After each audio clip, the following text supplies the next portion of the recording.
అంటే భగవంతుడిలోని కృప, భగవంతుడిలోని దయే రూపం దాల్చి వస్తుంది. నువ్వు భగవంతుడిని ఆరాధించగా అతని స్నేహాన్ని నీకు ఇస్తాడు. నీకు బోధించడమే కాదు, నీకేదో సబ్జెక్టు ఆత్మ గురించి, ఆత్మవిద్య గురించి బోధించడమే కాదు, నీకు చనువుతో నీతోటి చనువుగా ఉంటాడు. మీరు స్నానం చేశారా, భోజనం చేశారా, అందరూ బాగున్నారా అని అడుగుతూ ఉంటాడు. ఇలా ఎందుకు మీతోటి చనువుగా ఉంటాడు. మీ స్థాయికి వచ్చి తిరుగుతూ ఉంటాడు, మీ స్థాయికి వచ్చి నడుస్తూ ఉంటాడు, మీతోటి భోంచేస్తాడు. అన్నీ చేస్తున్నప్పటికీ తాను ఎవడో తనకు తెలుస్తూ ఉంటుంది. గురువుకి తాను ఎవడో తనకు తెలుస్తూ ఉంటుంది.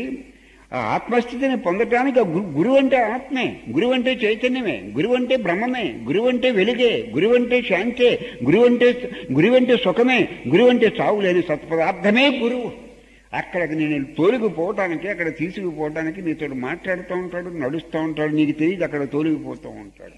ఈ లోపల ఆ గురుస్థితి పొందటానికి నీకే ఆటంకాలు ఉన్నాయో అవి నీకంటే గురువుకు బాగా తెలుస్తుంది. అక్కడ ఒకసారి బ్యాటరీ లైట్ వేసి చూపిస్తాడు.